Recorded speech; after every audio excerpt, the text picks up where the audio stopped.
The Being's Retransformation. BD number 7380. July 7, 1959, you should not forget that the eternal love brought you to life, that therefore your fundamental nature was love as I am myself, and that you must revert to your fundamental nature again from which you had distanced yourselves, i.e., you had changed yourselves into the opposite. And this retransformation into love must take place again, for you cannot remain separate from me forever, hence my activity in reign will always aim to return you to the state you were in at the beginning.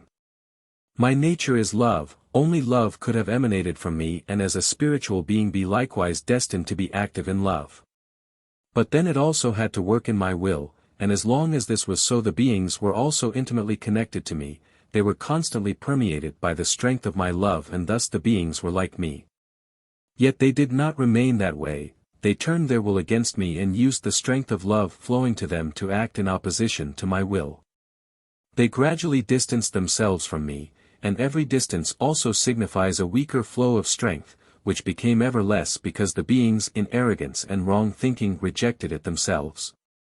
For as a result of their resistance they also lost the light of realization, they fell into the abyss where the darkness engulfing them became ever thicker until their spiritual substance hardened and they became solid substance, which only my will changed again by forming them into creations in which they could give up their resistance.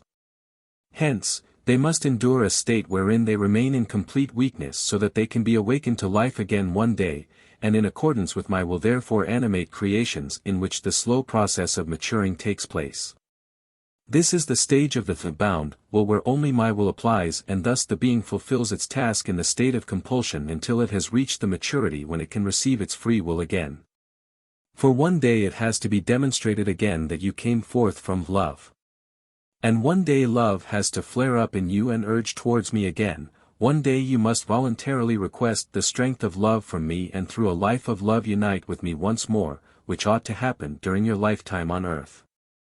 But then the process of reintegration will have been accomplished, then the being which, according to my will, was once created by my love will have voluntarily returned to the state of adopting its fundamental nature again and of its own free will become as perfect as it was once created by my will.